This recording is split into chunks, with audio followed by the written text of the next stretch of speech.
has been in the great state of Wisconsin. Atlantis, the Emerald City of Oz, and Lodi were all mythical places until now.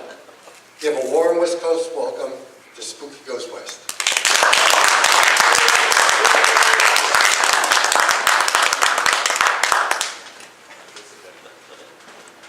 Do I have a mic? Am I on? Am I on, Martin? Yeah. That's Martin back there. I got a pointer. I'm going to use it. That's Martin. He's awesome. There's Ron. He's a good guy. Steve Spoda's over here. He brought his fishing gear with him, I think. He's going to feed us salmon here over the next day or two, I think. Yes, I am Charlie Emery from Spooky Pinball LLC in Benton, Wisconsin. As far as pinball manufacturers in the United States go, step over there. We're number 3. Yes. And yeah, we're thrilled and proud to be in the pinball industry at all. We've been in business a little over 5 years. We've gone through all kinds of crazy weird stuff. We went from a startup pinball company out of our own pockets with little to nothing, damn near crashed and burned in 6 months, damn near crashed and burned in a year. About a year and a half, things started to turn around, and we'll talk about all that briefly. But there's a crazy, wonderful couple from Atlanta called Dana and Joel Reeves, who actually did a documentary film on our entire process of trying to get off the ground. And spoiler alert, it doesn't end bad. We're here. It's okay.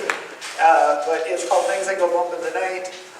Spooky Pinball Story. If you have a chance, look it up. I know it's on Amazon and YouTube and all those places like that. Or you can buy the Blu-ray from Pinball Life in Chicago. So, but basically, in a nutshell, Spooky Pinball started on February 1st of 2013. My background prior to that was I spent 20 years in the print industry. The highlight of my life was I got to go to Greg Ferris's art studio and work with him on The Wizard of Oz, because the company I was working for actually set up all the print for Jersey Jack and The Wizard of Oz. And I thought, this is it, I'm working in pinball. This is as cool as it's ever going to get. And it was a great process. It was a fun time. We did some fairly innovative and cool things. We were lucky enough that Jack let us kind of run with a few things here and there. But at the same time, my crazy misfit friends and I were designing our own games. Bug and I had done a custom Godzilla game when he was 9 years old. Yeah, he's not 9 anymore. And we had taken it to some shows, and that's kind of what accidentally led me into pinball. But we were beginning to do our own thing. We were coming up with original games and our own rules and developing board sets, and just as a small group of nut jobs, we were having fun. And then it kind of became obvious that we could do a little bit more. So I had to make the tough decision of, I've had a job for 21 years. I have a wife. I have 2 kids. I have a mortgage, just like everybody else does. If I do this, you can't do it part-time. And I think some of the failures that we've seen over the course of the last several years, it's people with good intentions jumping in, but you've really got to go for it. You've got to be prepared to just kill yourself to get it done. So after talking to my wife, she's like, let's do it. We tried it. So we took $35,000, which was every penny we had, and we started Spooky Pinball. That was supposed to get us through the first year, and basically it was a small group of people just working on faith. We're doing this all out of our own pockets. We're going to do all the engineering and all the printing processes and all the wiring and the board sets, and everybody was doing this on faith with that if we get this done, then the business will go to you and the customers will come to us. Watch the documentary. It was a rough start. 35 grand lasted how long, dear? It was supposed to last a year. How long did it last? 5 months. So we did what we had to do. We turned into a print shop. We were doing 3D printing for local companies, helping them prototype. Eventually, all this rolled into America's Most Haunted, which was designed by Ben Heck. While he was off doing his show and everything else, he just basically handed me the game and said, I don't know, you figure out how to make it. So I had to figure out how to do all the CAD and everything. Artwork was my background, so I was okay there, and I could do press setups and all that kind of stuff, but I had to learn all of that. It took a full year for us to sell out America's Most Haunted. The first day we opened sales, we were like, okay, we've been to Expo, and we've been to Midwest Gaming Classic, and we've got 100 people on the list, and if we can just get 20 of them to commit, we'll be great. We sold one game, and it got out the door, it went to a show, and from that show, that game sold a couple there. And people started catching on, and we were taking it to house parties. We were doing anything we could to get people to just look at it. And it slowly began to build to the point we got maybe 60 games sold, just from word of mouth and play and never stopping. We went to the Texas Pinball Festival in 2015, and Ed Vanderveen, which, I mean, Texas, that show is insane. Completely different vibe than we hear the camping picnic experience in Golden State, which is awesome. This is more our speed. But Texas is over the top, people just coming in and cowboys drinking beer, we're going to buy them all! And they did. It completely turned our company around. We drove straight back to Benton the next morning. We walked in, we had 2 employees at the time, we gave them a raise, and we're like, we got to figure out how to build games faster. So we started hiring people, and it all grew naturally. Once the documentary came out, things really started to kind of spin because people kind of to see what and who we are. And I think the small town atmosphere of Spooky kind of began to get entrenched. And it is us. That's what you see in that thing is us. It's just us being honest and working hard and not over-promising and under-delivering. We would rather over-deliver and under-promise. And sorry, you know, Alice Cooper is selling fantastic. It's going to take us 18 months to build them all. That's the nature of our business. It's how it works. We take a deposit, nothing else until your game is done, so a lot of the risk stays on us. It's a sustainable thing. And we've had some contract stuff come through. We've got hired by Domino's Pizza to build 135 games for them, as many as they could sell. And it was all part of their in-house charity project. That really helped get us some stability because in pinball, hey, Greg Ferris is here. Greg, in pinball, how stable is it? How many guaranteed sales do you have on day one when you launch a game? Yeah, right. How do you like roller coaster riding? Exactly. So for a company like Domino's to come in and go, we're going to support you, we're going to give you a development budget, we're going to buy at least 100 games. We're like, oh, this is amazing. And you know, we're this tiny little thing and they're this huge corporation. They send us out to Las Vegas. We get to see Penn and Teller and do all this crazy stuff that these huge companies do while we're going to Lawrence's for a beer. You know, that's entertainment in our town. We wound up getting another contract gig doing the Jetsons for Nick and Brooke Parks from the Pinball Company. It was something that they wanted to do, a family-friendly, easy-to-understand, very simple game. We did that for them. Again, so there's 2 kind of nice little pieces of the Spooky puzzle coming in to make this all work. And we can go ahead and you can kind of walk through the slides. But first, There was a dark, stormy night, as if the air itself were filled with monsters. SSI is the company that I worked for. That's where I first got involved with helping JJP on The Wizard of Oz and Greg, of course. Before all of this, we were just a Spooky Pinball podcast. We've been doing this we're almost 100 episodes in, at 1 episode a month, so we predate everybody. At the time we started it, you had Clay doing his podcast and Rob and Steve Rothschild and Rob Craig were doing theirs. They had stopped. We were the only pinball podcast. And I was like, well, somebody's got to talk pinball. I like podcasts. So we started doing that. And eventually that rolled into, after the JGP stuff and my former day job, America's Most Haunted, which was the very first one of those is still sitting at the bar in Benton, Wisconsin that we ever built. It's ugly as sin, but the dang thing still works. It's been to I don't know how many shows. Ben and I wired it. Ben may or may not have been sober when we wired it.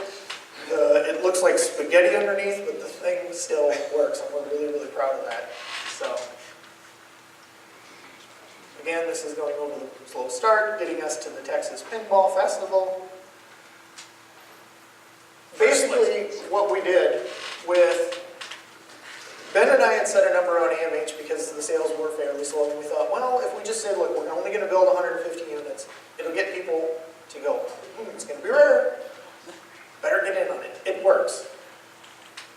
After Texas, the game was sold out. We took a little bit better profit we had. Katie and I talked about it. I was working on a game called Pinball Zombies from Beyond the Grave, which was an original theme.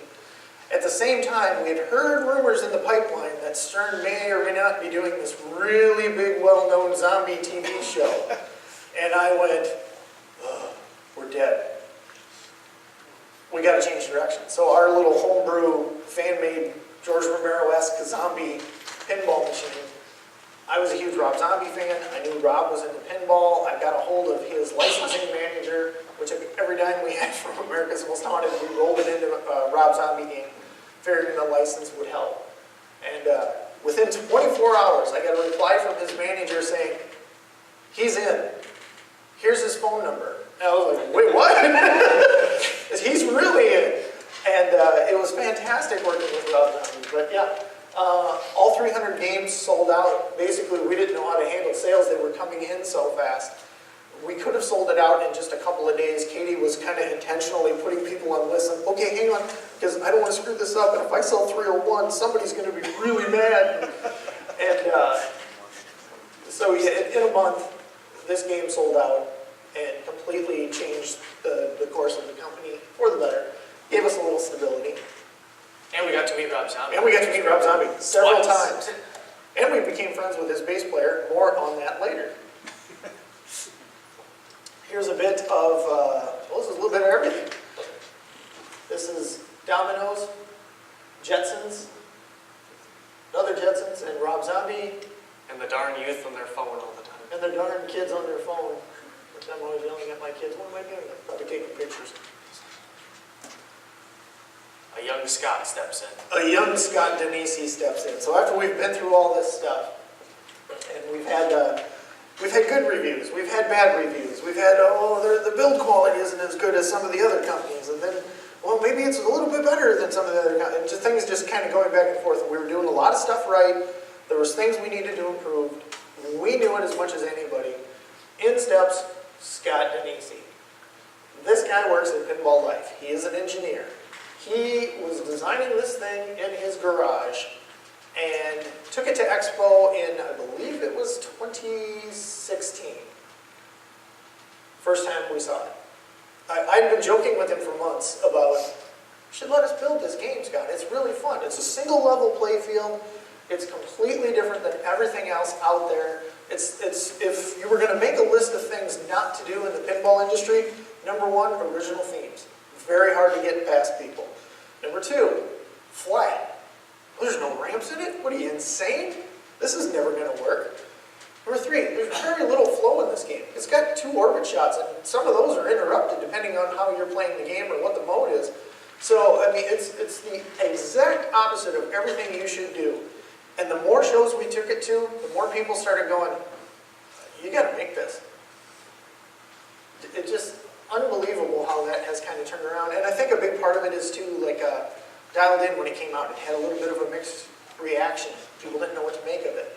We've been so conditioned over the years to licenses, and they do work. I fully understand why the bigger companies stick with licenses.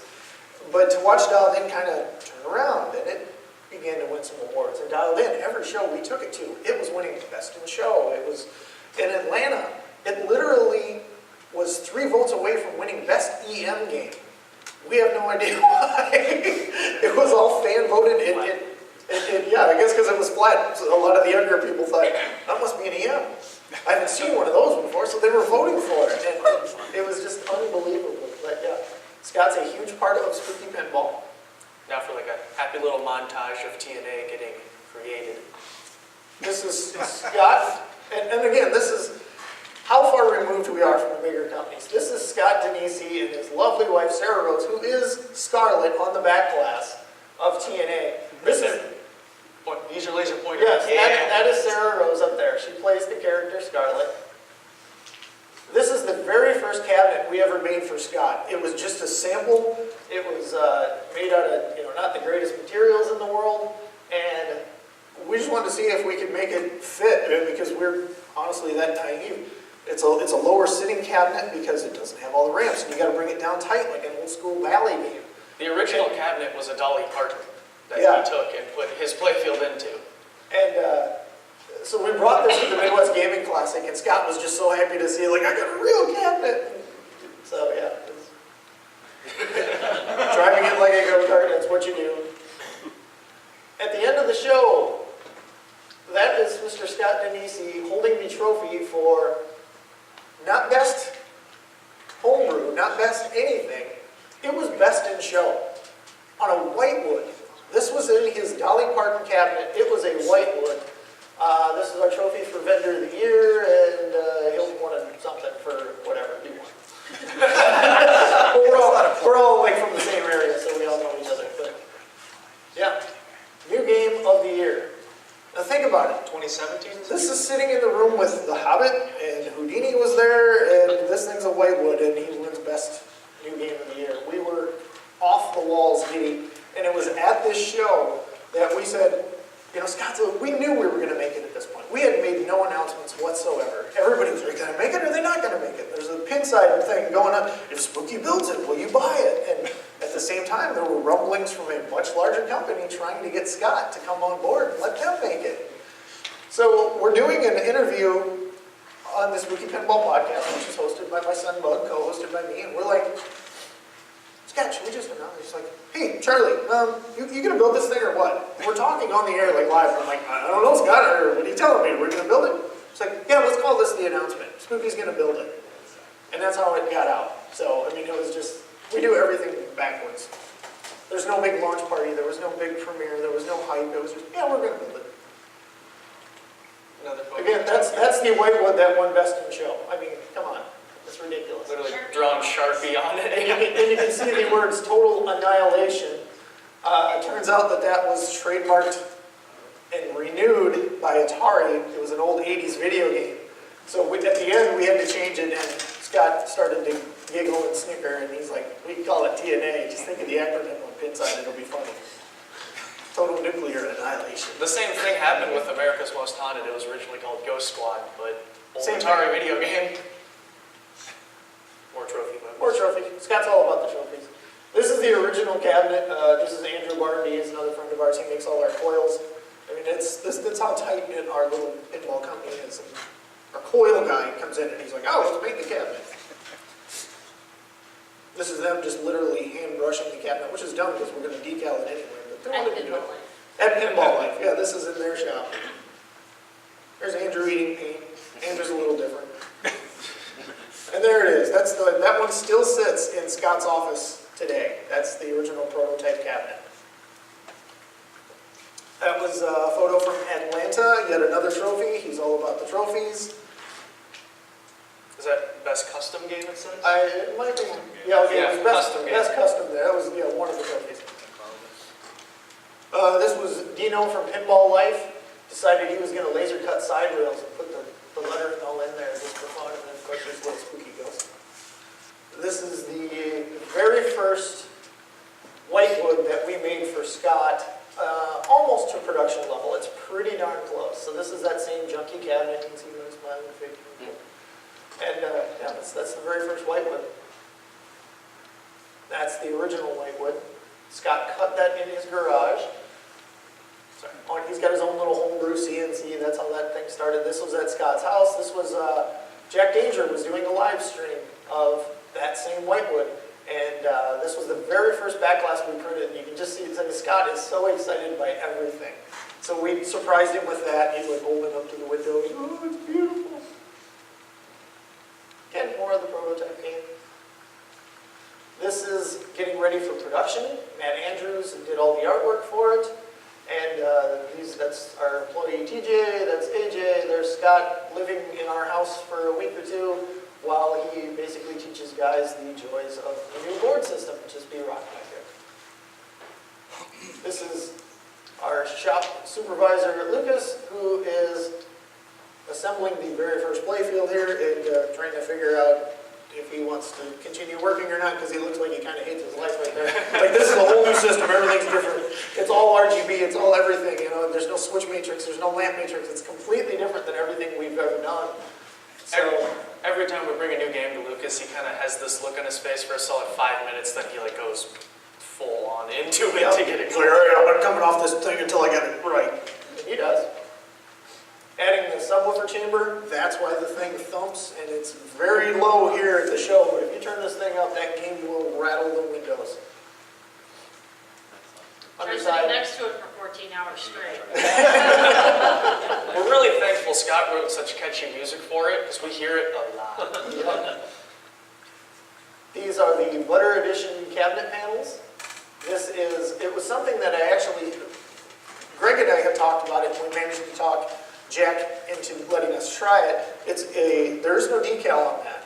It is direct printed on the wood. We first did this on the original Wizard of Oz Emerald City editions, the 1,000 that we did there.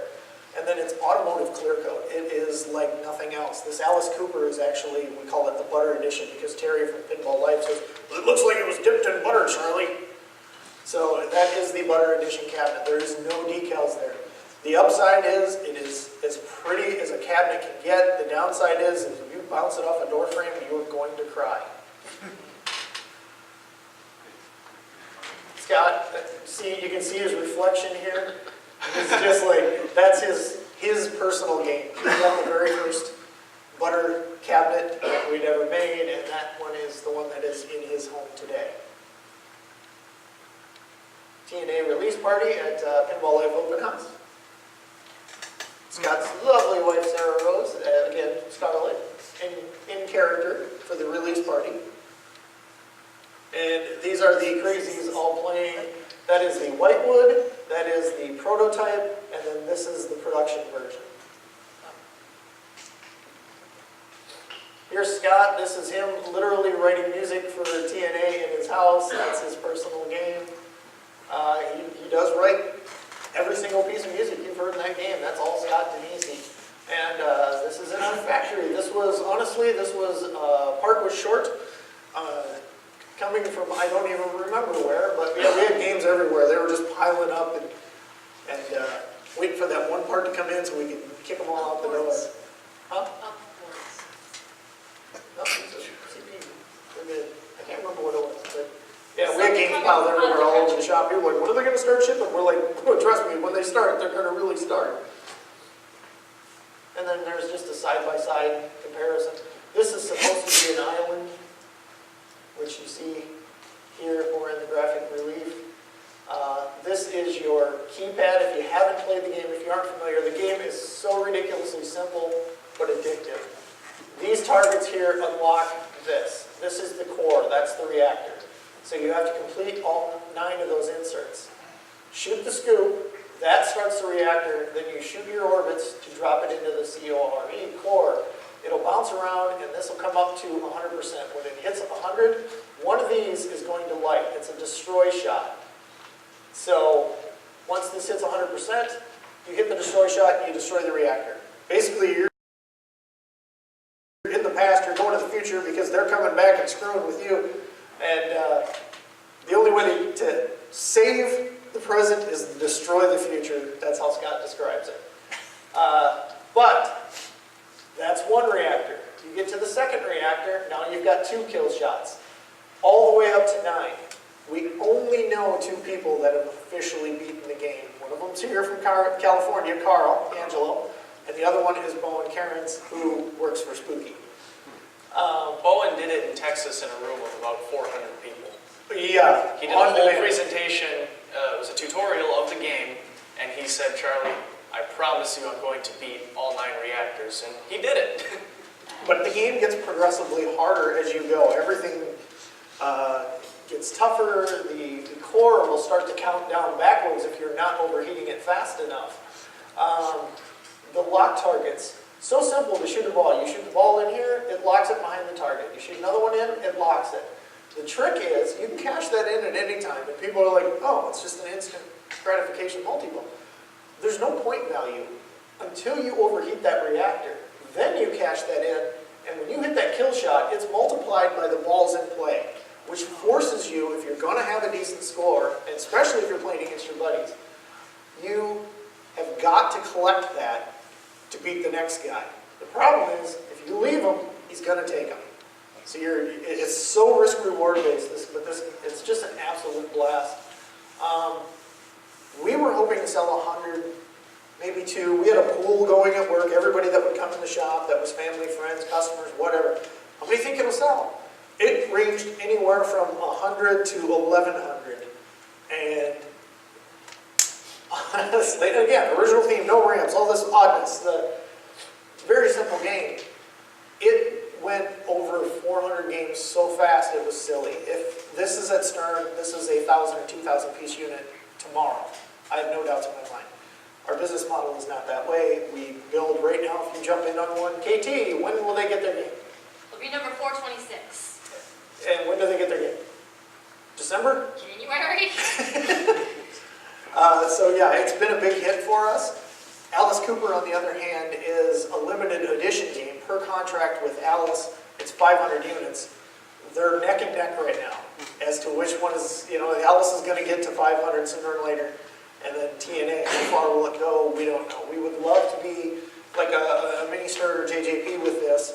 When we get to the point where we've shipped about half of them now, when we get to the point that we're caught up, we're just going to start building batches of 25, and they're available. You can call us, you can get one right away. We've never been in a position to do that, and we can't wait to get there. TNA is going to be the first game for us that does that. Ooh, that means video.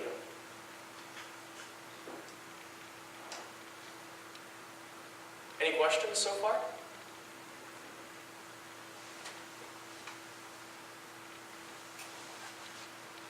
This is a video that our animation guy David Venice put together.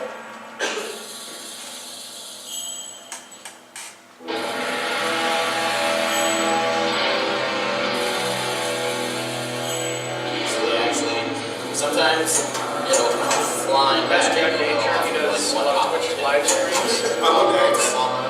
And John is here. Another big dude from Ohio. Indiana. In the multi-ball, shooting the right ramp will increase the value of the jackpot. And Here's a little game for American Wrestling. once you bring up the elevator, you have to shoot it into the elevator to collect the jackpot.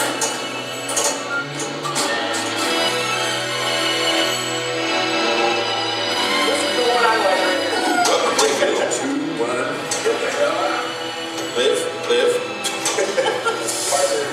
Hey, partners, I know that. That's our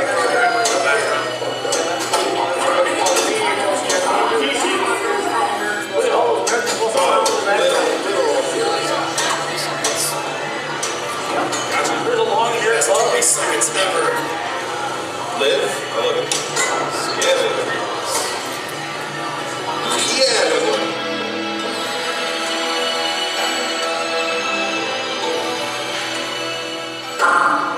Oh look, I'm eating Domino's Pizza because every time we did anything for them, they called the store that was closest to us, which was way out of our delivery area, and everything showed up. There's no avoiding the noise. I'm still full. Gotcha, buddy. Gotcha. Beat the crap out of the noise here, which we were lucky enough that Domino's let us bring back because we wanted to fill into the game. That's the new shop. Yep, this is actually the beach. And this is all Alice Cooper incidental music, by the way. Yeah. There you go. Bounce. Get back up there. There it is. The Benton High School now has a Jetsons pinball put in there. It is my class I want to get that fundraiser. morning stuff on here. So Yeah, we're just gonna, bring the spinners. And all the games that you've seen on here, Yeah, America's Most Haunted, Rob Zombie, Total Annihilation, that's called skill, baby. Yeah, they're bringing. they're all in our seriously, local they're bringing watering first hole, games Lawrence's first. Pub and Eatery, and all the money that's collected by the games, we do all the maintenance and everything for free. All the money goes to the local fire department, so we try to do all that stuff and give back as much as we can. There's Ed Robertson, that was the very first game delivered to his house. I didn't get my passport in order in time, and I missed the trip. I was supposed to be in the car, driving it up there.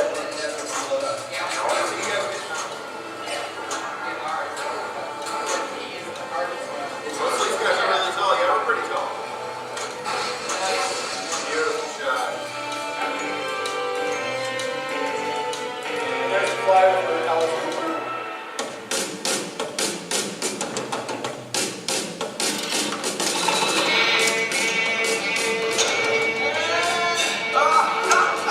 These are all his pinballs.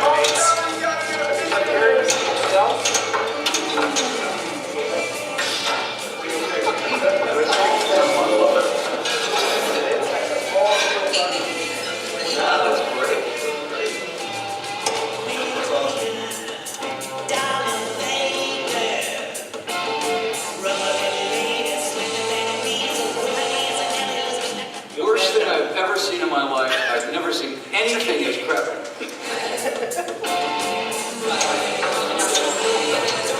Pinball is one of those things that like everybody's so into their phone. This is physical. I know when I used to play my pinball, I'd finish in about an hour and I'd be going, I used to work, you know, it really would actually work you out. You know, they always say, you know, how do you know you made it? I always used to say, if you're a joke on the Bob Hope Christmas special, if you're an answer on Jeopardy, and a Pez dispenser. If you're a Pez dispenser, that's a big deal. Now, if you have your own pinball machine, that's when you know you made it. All right? Can't wait to play it. I think, though, that we should put something in there so if you lose, you get a shock. Right? Like knocks you back on the floor. That's great. That's why I'm going to cut the ground plug off his game. Because once I start playing it, then I'm not going to get addicted, you know. I sure hope so. That's great.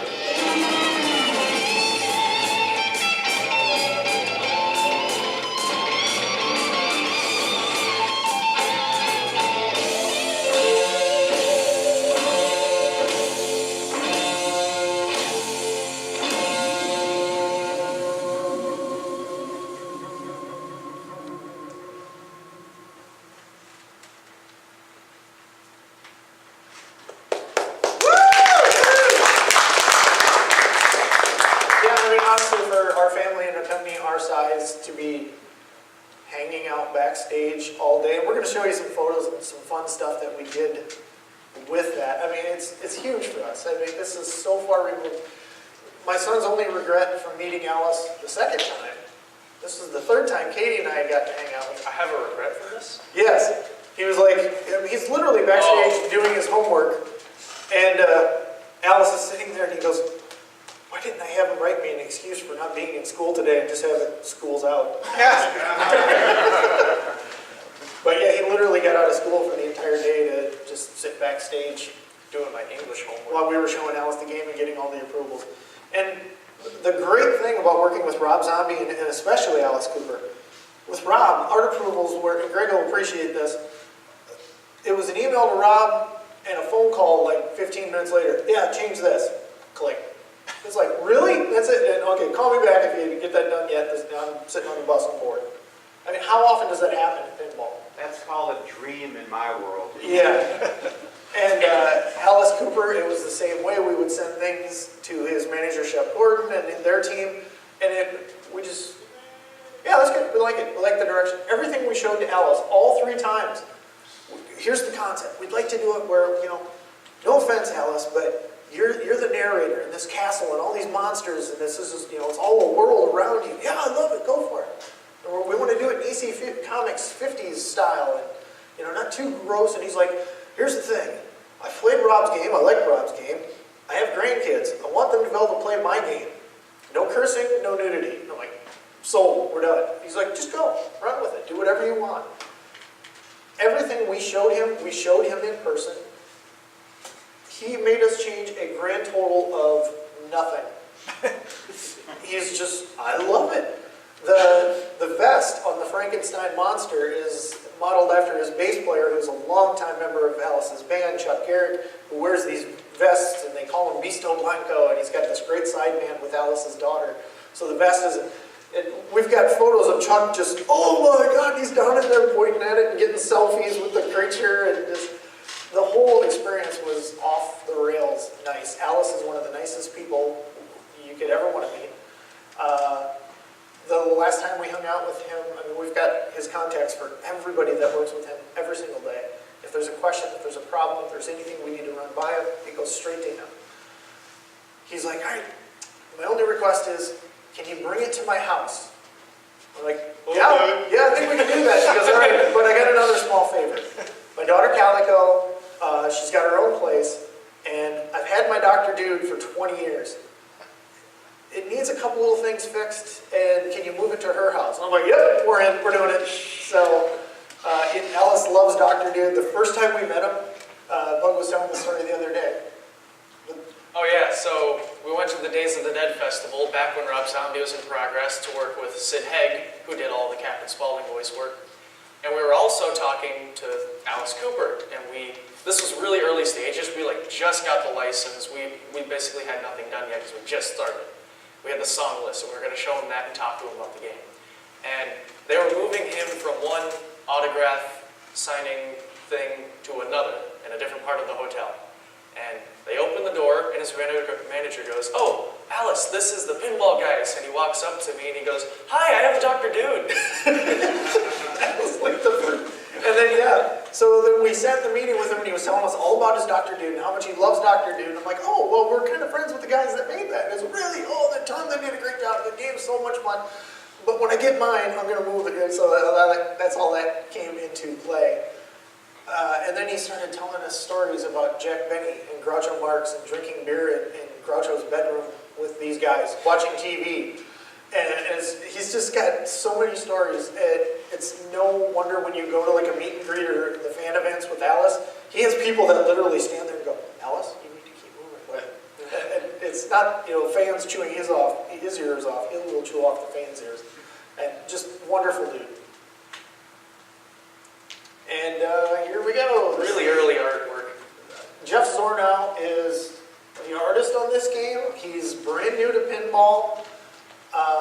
Bug and I have known him for at least 10 years, going back at G-Fest, Godzilla Fest in Chicago. Jeff Zornow works for IDW Publishing, Chris Mowry, all those guys.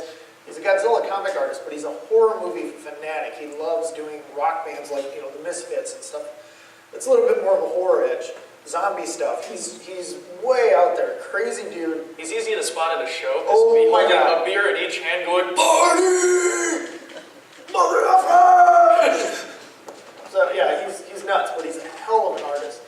I had to have him dial it back. I thought the two-headed snake woman maybe a little bit too far.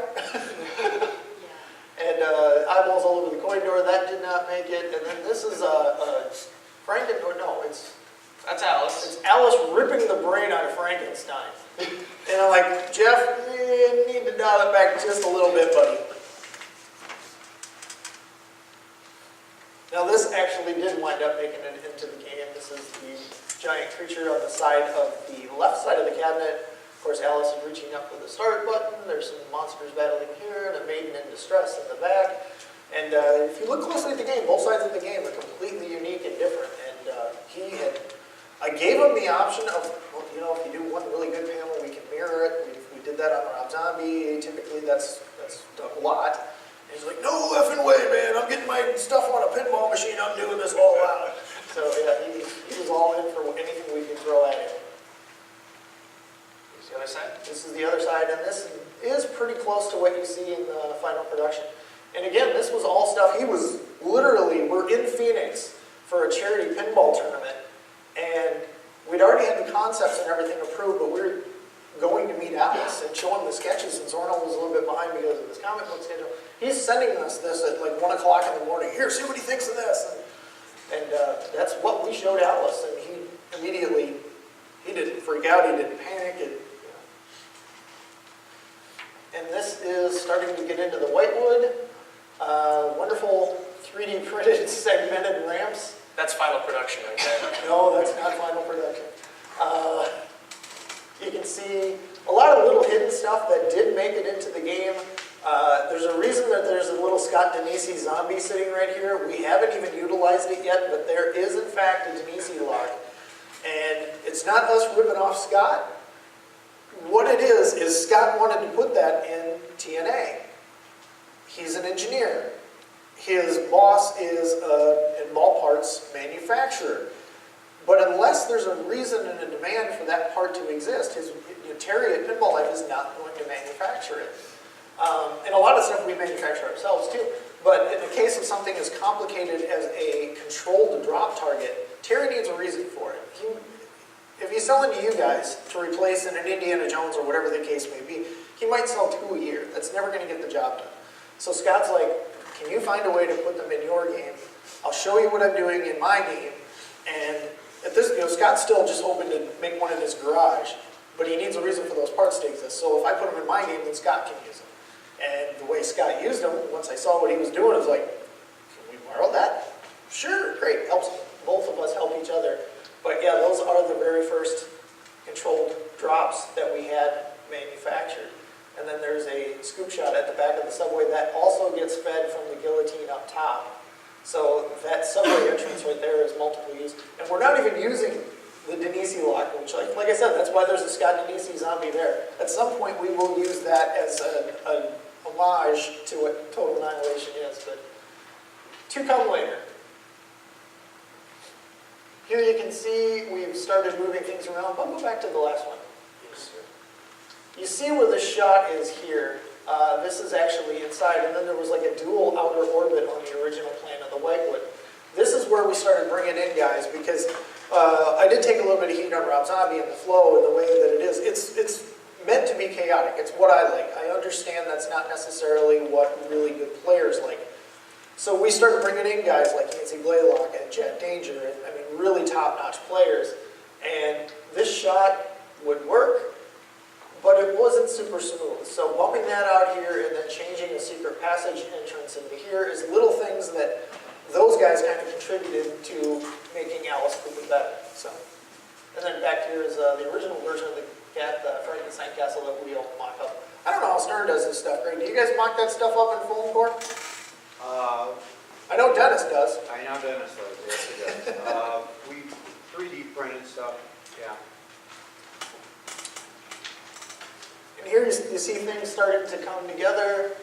You can see the ramp now is over here. The castle mech is starting to become what is closer to what's actually in the game. We got a wonderful tool for these habit trails. When you look at Rob Zombie, America's Most Haunted, Dominoes, all those habit trails in those games were hand bent and welded in our shop because we cannot find any company to produce something that intricate for less than 1,000 games. It's an expensive, expensive piece. So a DIY company out here, I believe in California actually, comes up with an item that they were on Kickstarter, which is called the DIYer Bender, which is literally computer controlled. I can go into Adobe Illustrator, I can make this shape, I stick a piece of wire in it, and it comes out bent. It's ready to go. Little things like this just help companies our size like you cannot imagine. So that is the first piece off the DIYer Bender, and absolutely fantastic. It's still hand welded, but it's so much cleaner and prettier than everything we've ever done. Point at the swirly thing. Yes, this little swirly thing here. The muscular guy that was standing over the playfield looking like we just ruined his life. He's watching rolling ball sculptures on YouTube, just trying to get more into his job. And he's like, I think I can make one of these. All right, let's see what you can do, young fella. He grabs a chunk of wire, he goes over, we got a workout station in our shop. He starts wrapping it around the bar. And we must have done it like 4 times before we got one that worked. And then we had our engineer Dwayne come in. He 3D prints a piece so we can keep the distance between the spirals and everything accurate. And I'll be darned if we didn't get that son of a buck working slicker than hell. And it's like the first thing that people, you know, you've got the working guillotine, you've got the Frankenstein castle that's a physical ball lock, you've got 4 subway shots, you've got all this stuff going on there. You go, that's cool. It's like the simplest thing, but it is really, really cool. And yeah, so that made it to the production game, and I think it's fun for my guys that actually work in the shop on the line and stuff, that they can see that if they come up with something like this, we think it's cool, it's going in. I don't care where good ideas come from, man. If it's good, it's good, let's use it. Here's a lot of the little hidden things. These are all friends of ours. This is Brian Millard, Jesse. This is all stuff that's hidden in the on the play field or in the cabinet decals, which this one has the mirror blades that we made for it in there. But yeah, KP is our service tech. That's Chris. His brother is Eric from Jersey Jack, the designer of the New Pirates game. Scott Denisi, Ben Heck. Bunyip is our wonderful animator. He's Australian. He lives in Houston. He's moving to Benton. This is our retired engineer, Dwayne Faust. Of course, KT. Yeah, just all little things that we hide. There's Terry from Pinball Life. We put stuff everywhere. Here's my beautiful artwork. And we're like, oh, you got to jazz this thing up. And this is another feature here, which you probably don't even notice.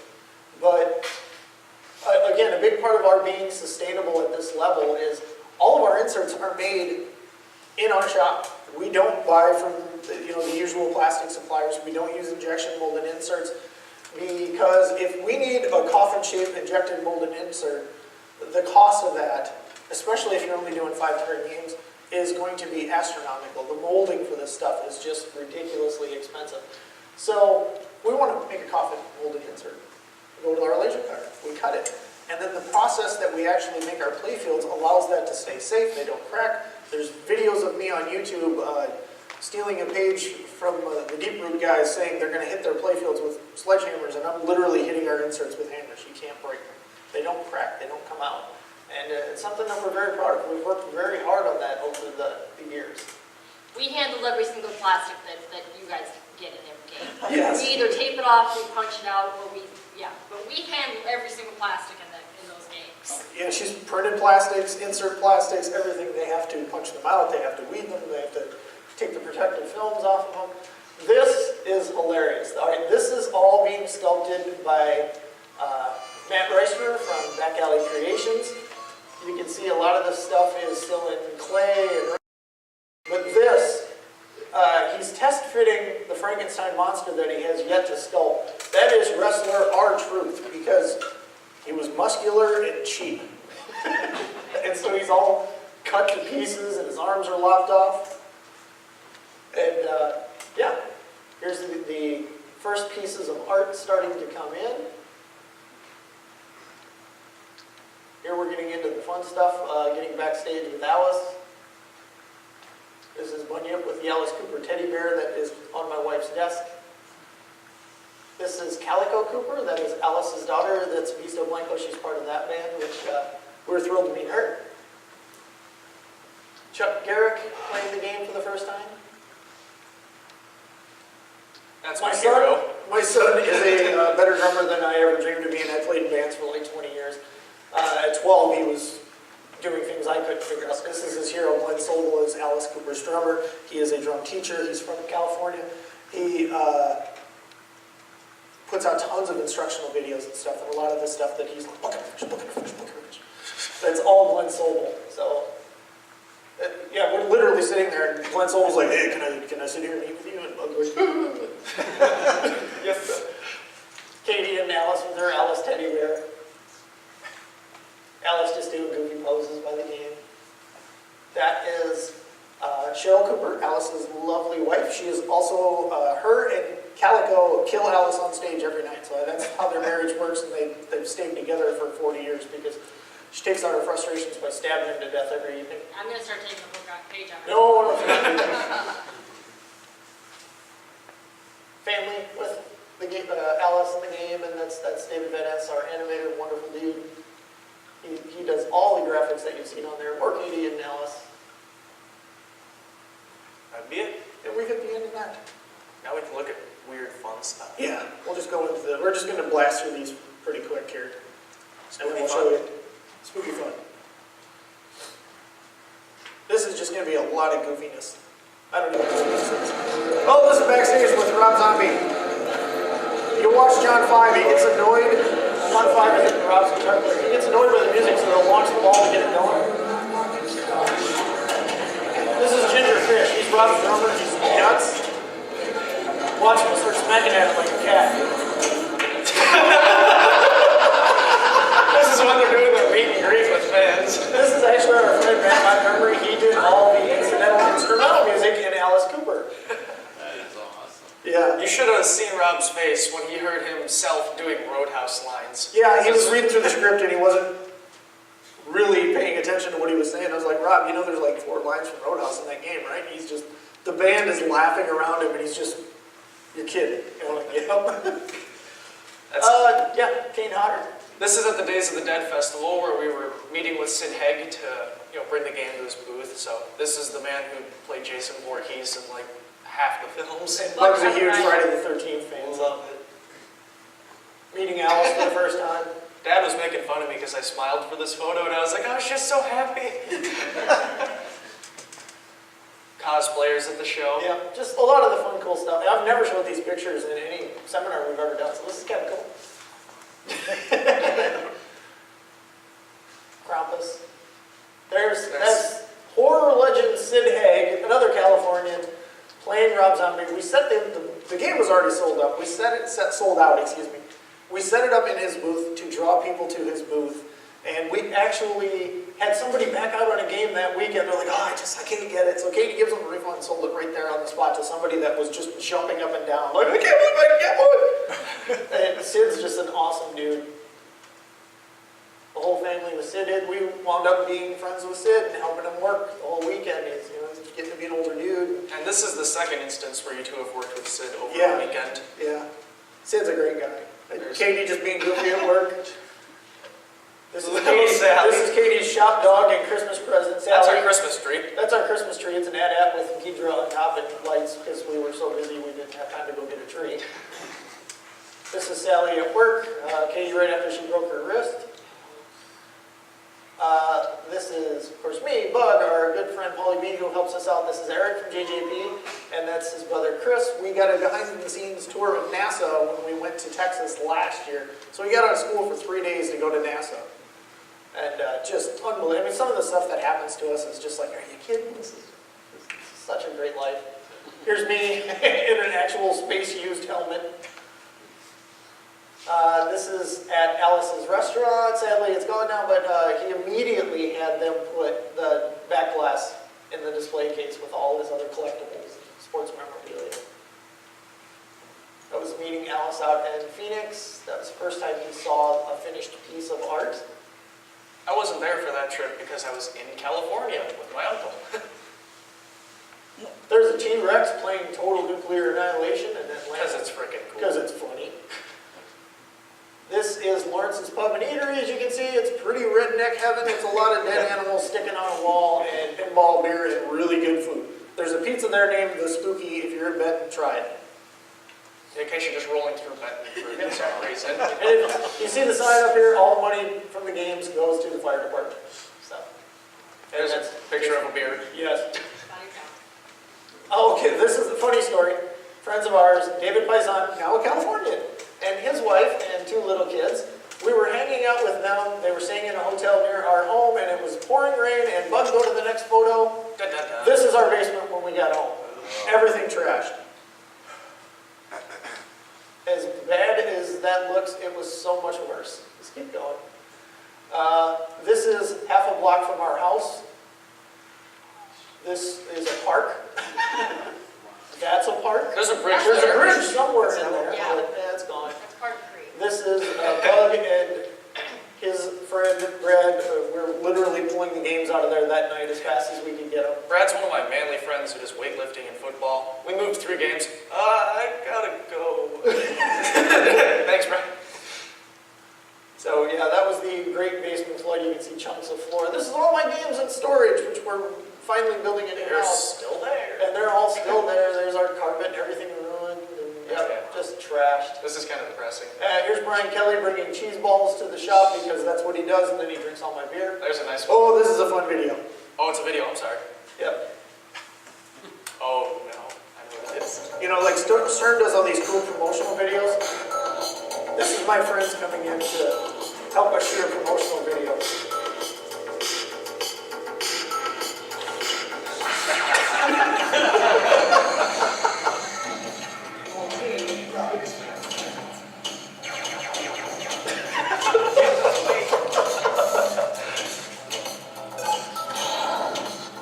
We're very professional people. Yes, yes, you can tell we take everything seriously.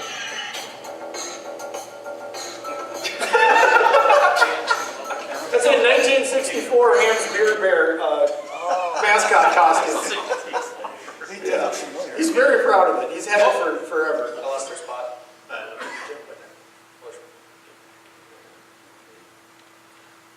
Jump, jump, jump, jump, jump. There you go. Disaster. Hellfire Damnation. Ruined. Brian Kelly. There we go. Jensen's cabinets. Jensen cabinets, when we started in production, we actually built 100 games in 6 weeks. That's something we've never done before or since. This is Jensen's on the production line. Jensen's playfields, all ready to go into the game. Guys playing pinball after work, it's what we do. Every Thursday. This is an extremely, if you look at that, that says zombie, because Rob said, I know what my first name is, just put zombie on it. That's Rob's game, and I have one that matches it. Yes. And that's a butter cabinet too. You can see there's only 6 butter cabinets. We did them for team members, and one's at Pinball Life in the VIP lounge if you can get in there, and one's in our shop. You can always come see mine and play it. This is my son and his goofy friends. This is what they use our shop for at night. It's poker night. We made that poker table in shop class.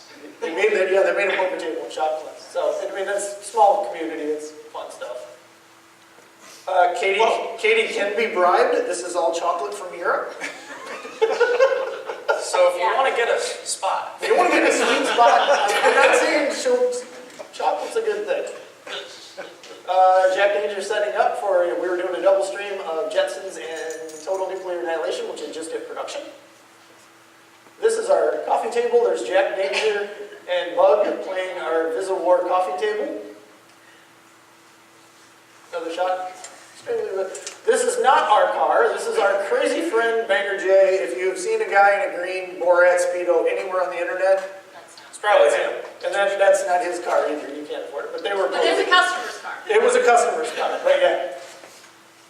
That's Sally watching Mom work. A gift from Ben Heck when we were doing the Dominoes game. This is our vintage 1952 World War II surplus engine forklift. Big Bertha. Right, Bertha? Yeah, she gets a lot of work done. That is my daughter, 25 feet in the air. Probably shouldn't do that. I sent that. Kinda terrifying. I sent that photo to my insurance agent, and I said, "We got a problem. We can't get her back down." That's our friend Dennis reading my Sasquatch field guide, which I carry with me even now. Ed Robertson, Bare-Naked Ladies. I'd never met the man. He's like, "Hey, come have dinner and watch a show with us," because he had just bought a game, and we're like, "Oh," and he was like the nicest human being ever. We've been friends ever since. Down Cedar by the Rapids. river in Cedar Rapids. Wore our shirt on stage, still the only rock star to do that. Uh-oh. Oh, this is a rabbit that hangs outside our door. You can pet it. I don't know if it's still alive, but it was. Oh. This is Bug hating his life because he had to assemble all these. Well, that's early. That's the old. Yeah, that was First time we met Sid Hamm when we were recording dialogue in his hotel. Katie about to be murdered by Freddy Krueger. Just fun, weird things we get to do. A friend and customer made and sent that to us. And it's like, are you kidding me? And that is the white wood for Pinball Zombies from Beyond the Grave. There's the cabinet. Oh my God, I didn't even see that. I was so busy looking at the blanket. All my friends like to get together and flip off Brian Kelly, so that's Andrew Barney. That's Greg. That's Terry from Pinball Life. Hey, there's Steve Ritchie and Margaret. This was the one and only A-Division pinball win that Bug and I have ever had. It's also the only tournament we ever did. In the semifinals, we had to go against Nate Shivers from Coast to Coast Pinball and Ben Heck. All in America's Most Haunted, and we kicked their ass. This is Bug, first day of school. This is homecoming weekend on our first trailer. Yeah, it doesn't suck to be Bug. Oh yeah, I broke my arm. Yeah. I found the car that TP'd our house.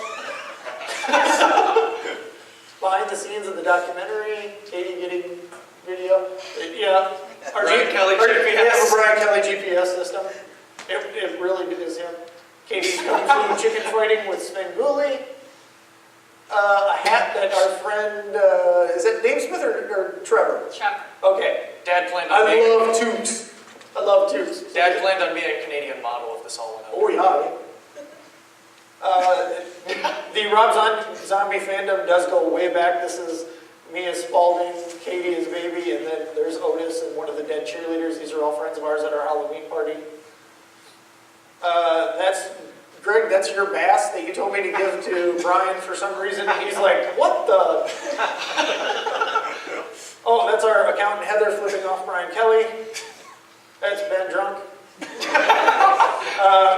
We don't keep the shop as warm as Katie would like it. My Christmas present one year was a plug-in electric blanket for my desk. Hey, Squirrel, you can tell the fun story about this one. So, we try to give back as much to our little community as we can. This is the local squad car, the first new squad car we've had in 12 years. We're like, we're going to decal this and make it look nice. And so we worked with the cop and we picked out a design that he liked, and I did this whole car, and what happened the next day? So it was my birthday. I just got my license. I was driving with Corwin. We were going To Subway. to Subway or whatever, and I got pulled over. And I didn't have my license on me. And you were going how fast? And I was doing 20 over. So I should have lost my license, even though I didn't have it. I should have lost it. I should have gotten a huge ticket. The cop recognized me and said, "Oh, you're Charlie's kid, aren't you?" I said, "Yes, I am. You're good to go."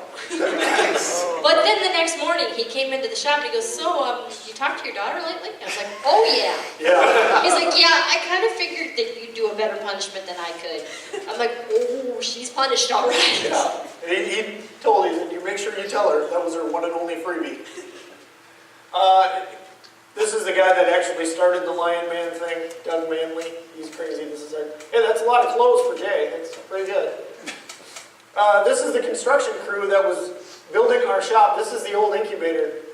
It got so cold, we finally brought him back in. It was like 20 below zero. We're like, why guys play pinball for a few hours? Steve Ritchie playing my game for the first time, and it's the most terrifying experience ever. Brian Kelly, Steve, he took, I'm not sure what that is. that's Steve's trophy. They handed those out to the VIPs, and Brian Kelly beat him for it and took it. Rob Zombie backstage playing the game for the first time. Katie kissing a Wookiee. This was Dad back when he had long hair. Domino's launch party in Vegas. First time we'd ever been to Las Vegas. Spooky Pinball world premiere at the local theater in Platteville, Wisconsin. People in the lobby. Some of the locals after the question and answer segment after the viewing. Oh, another little video.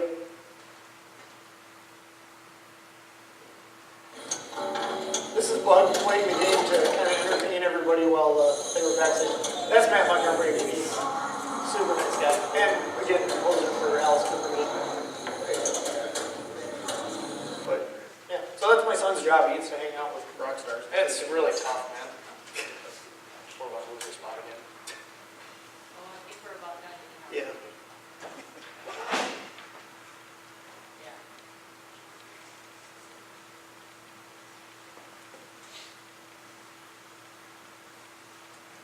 Is that it? Well, that was it All right, anyway. cool. Well, let's jump over to the game quick and we'll finish up there and then we'll do autographs or whatever you want.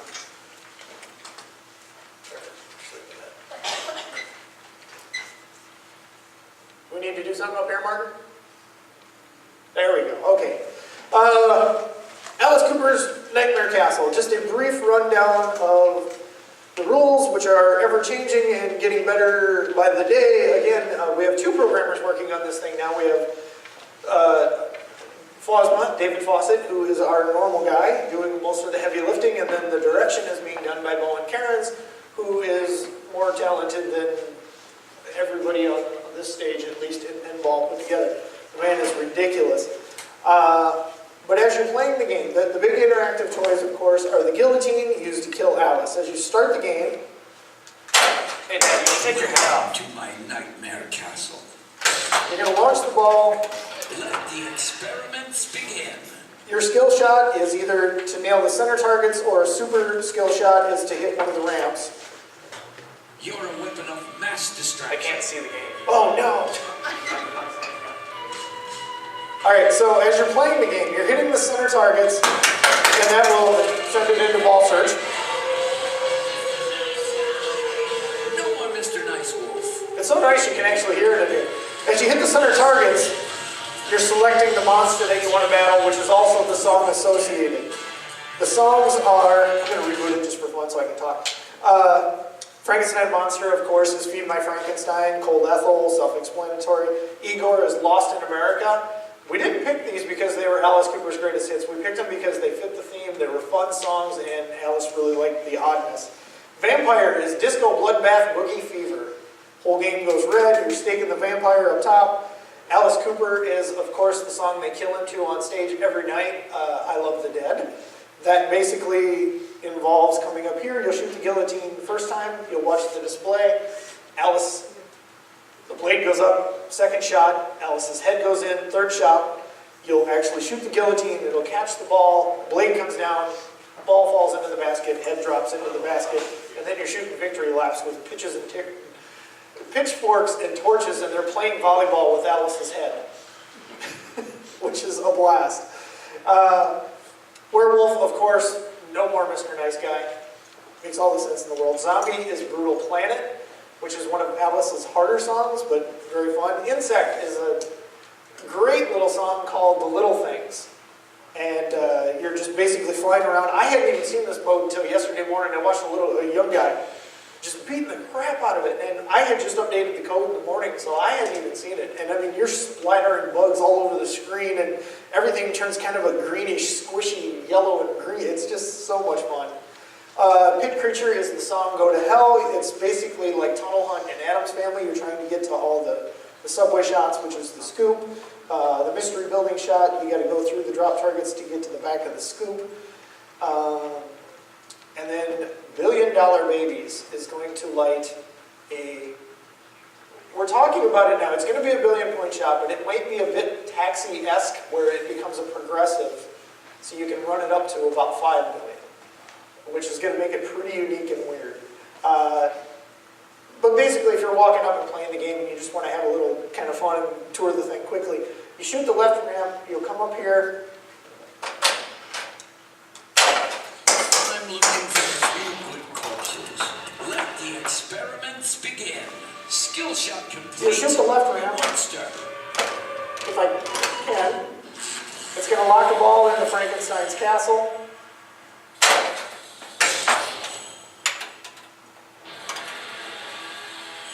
Second shot, you'll come up the ramp, knock down the target. Let's see if I can do it from this angle. Oh, that's how you use the guillotine.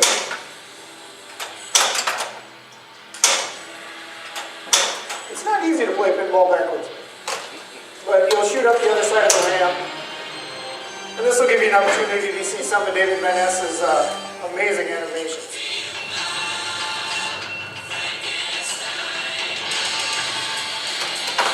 So the balls spill out, and then as you're shooting shots, you'll hit your ramps to electrify Frankenstein and hurt him.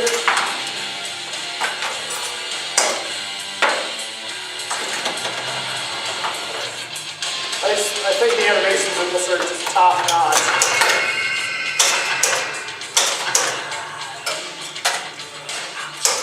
But even on the upper playfield, we wanted to give you so much to do up here. Of course, this, and you'll watch the lights follow the ball back to your in lane, so that's a controlled shot. This is going to take the ball down into the subway, so it's another secret subway access. You can drop down into Cold Ethel, which will actually lock the ball during that mode. And of course, you can backhand the guillotine and use the spiral. The ball save.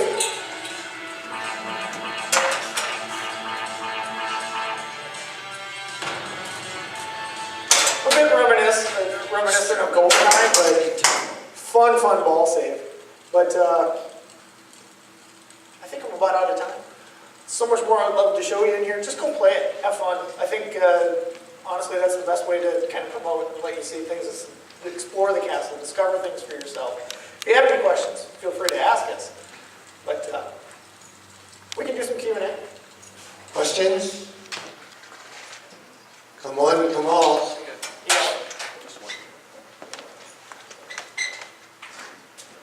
Yeah, we've been playing the game and heard a lot of the calls on there. So Alice's speech stuff sounds like kind of just flat and regular. Is it just because of the narrator? It's not like his character type stuff. Everything we had Rob Zombie do was so over the top, and I think he absolutely did a wonderful job. Alice is a bit more subdued. Getting the jackpots and the super jackpots and all that stuff, then he gets more angry with you. So the problem is that we suck. Yeah. Yeah. Well said. Play it long enough. Steve Ritchie would say, play better. Yeah, honestly, man, you got to get deep. He's welcoming you into his castle. He's not mad you're there until you start pissing him off and getting his monsters upset. Okay. Then he starts getting more agitated as things go. Yeah, because when you said initially talking about the game, when you said he's the narrator, aspect, because that's what you asked him to do. Right. That changed my, thinking of, okay, I can see that now, but Right. we were just wondering if it was kind of more placeholder stuff and there was more to come. Oh, So now that we know that there's further on and Right. there's an attitude adjustment in the game. Yeah, and he recorded so much dialogue for this game. But again, to me, the biggest narrator for a pinball machine that's ever been is Elvira. She's not yelling at you. Right. She's, oh, hi, come on in. And, you always wanted a little, just all the little things that she says. Alice was more in that vein until you start upsetting his monsters and doing things in his house that he doesn't like. So yeah, he shouldn't be saying, welcome, come on in. Just, hey, come on in. The blood's warm. That's cool.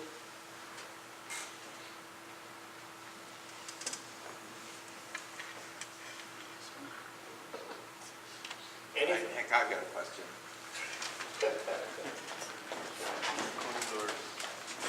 Says no.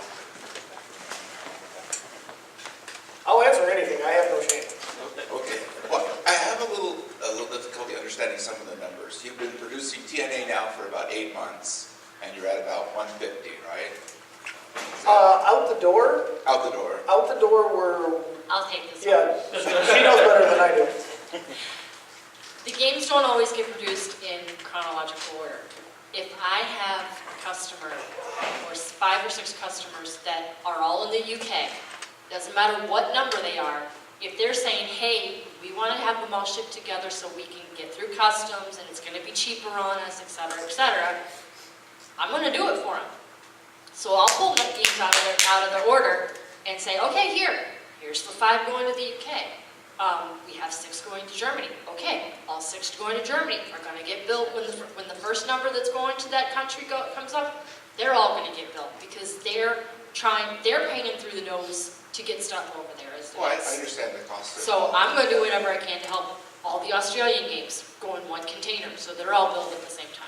So out the door, how many machines have gone out the door? We're almost to right around when we get back, it will be over 200, because when we get back, he's going to have 18 games he's got to play test before they can go out the door. Every game that goes out the door, Charlie play tests. He's the very last person to touch, well, not to touch your game, but to play your game. Once he puts a sticker on it, he says it's okay, then Adam goes through, he cleans up your game, he boxes it, he puts it on the forklift, he puts it on the truck. In our facility last year, we built a little over 430 games. And that's in 1 year's time. So, yeah, I mean, we're definitely increasing capacity. It's just such a fine line to walk because, we look at Stern. Stern is the only company that is going to, everybody in this room can call them tomorrow and get a game. We cannot do that. But the problem for us lies in, Stern has 200 plus employees on the floor at any given time. Once you get a machine that big, you've got to keep feeding it constantly. We don't want to be that. We're very comfortable where we're at. We don't like making people wait. I would like to see us get to the point where there is, you're never going to get completely away from the deposits because if there is no commitment from the customer, it's so easy for them to walk in, order a game, and then just disappear. Zombie. We had Zombie, Dominoes, and Jetsons all at the same time. Yeah. We were finishing up Zombie, we had started Dominoes, and we were working in Jetsons. We finished up AMH with Rob Zombie on the line. We finished up Zombie with Dominoes also on the line. And then we finished up Dominoes with Jetsons on the line. So we can overlap. We have done it. It's not ideal. But it's always going to happen, occasionally. Yeah, we need to stand on the gas a bit for sure. And we're working on it. Yeah. The Jetsons. That's But it was a very simple game. New question. So this one's done, what's next? That video that you actually saw of all the old stuff that we've done is an intro to 2 licenses that we're leaving here. We're going to head south to hang out with a friend for a couple of days, and then we're going to Vegas for meetings with the licensees. So we're not going anywhere. Not being Southern California? What's that? No, Being actually, Southern California or Mexico? no, we're going to Anaheim. Okay. Yeah. Woohoo! And then we're going to Vegas to a licensing convention.